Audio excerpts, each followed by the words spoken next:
সব বন্ধুরা কিন্তু এক এক করে কিন্তু আমরা এখন যাচ্ছি। তো যাওয়া যাক।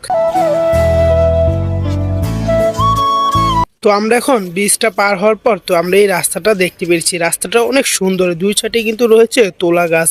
আর এখানে দেখতে পাচ্ছেন অনেক মানুষ কিন্তু রয়েছে, মানুষ ওরা কিন্তু সবাই ছবি তুলতেছে। তো আমরা এখন যাচ্ছি আরো সামনের দিকে।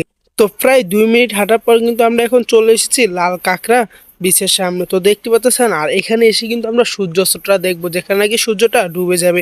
তো আমাদের কাছে কিন্তু অনেক ভালো লেগেছে, তো আমি আপনাদেরকে দেখানোর চেষ্টা করব। তো দেখতে পাচ্ছেন অনেক মানুষ কিন্তু রয়েছে, এই যে সাইডে কিন্তু রয়েছে গাছ, আর এখানে রয়েছে এই যে রাস্তাটা। তো অনেক মানুষ কিন্তু রয়েছে, আর এখানে কিন্তু আপনারা চাইলে কিন্তু প্যারাশুটে কিন্তু উঠতে পারবেন। তো দেখতে পাচ্ছেন সবাই কিন্তু আমরা এসেছি, আর এখানে কিন্তু বিকালে এসেছি যেহেতু আমরা কিন্তু এখানে এই যে সূর্যাস্তটা কিন্তু আমরা দেখতে পারবো। তো চলুন দেখা যাক।